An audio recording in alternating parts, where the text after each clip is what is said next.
হরে কৃষ্ণ সুপ্রিয় গৌর ভক্তবৃন্দ, আমি এই মুহূর্তে অবস্থান করছি শিশু পার্কে। আপনারা দেখতেই পাচ্ছেন। আমাকে একটু নেন তো।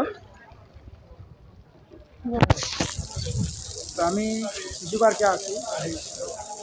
তো আমরা শিশু পার্কে আজকে নগর কীর্তন করতে আসি এই বৈশাখ মাস উপলক্ষে।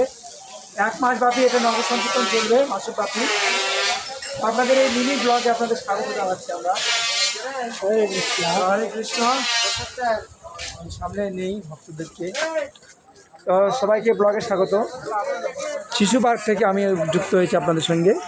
শিশু পার্কের চিত্রটা একটু দেখায়। এই যে দেখুন, এটাকে বলা হয় শিশু পার্ক, কিন্তু এখানে শিশু নাই। নামে হচ্ছে শিশু পার্ক, কিন্তু এখানে শিশু নেই। তো যাই হোক, আমরা এখন শিশু পার্কে চলে এসেছি। নগর সংগীতের আপনারা আমাদের সঙ্গে যুক্ত থাকুন আমাদের এই ভিডিওতে। আমাদের ভিডিওগুলি কেমন লাগে তা আমাদের কমেন্টে অবশ্যই জানাবেন। আমার লাইক কমেন্ট শেয়ার করে আমাদেরকে জানাবেন। আমাদের ভক্তবৃন্দরা এখন আমরা এখানে নগরে কীর্তনে চলে আসছি। বৈশাখ মাস উপলক্ষে চলবে আমাদের এই 1 মাস ব্যাপী নগর সংকীর্তন। আমাদের সঙ্গে যুক্ত আছেন আপন কৃষ্ণ দাস, আমাদের সঙ্গে যুক্ত আছেন মাধব কৃষ্ণ দাস, আমাদের সঙ্গে যুক্ত আছেন সত্যহরি গোপাল দাস, আমাদের সঙ্গে যুক্ত হয়েছেন তো আনন্দ দাস যুক্ত রয়েছেন, গৌর মদক যুক্ত হয়েছেন।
আম বেল আনলে নিম 3 ব্যাগ গেছে।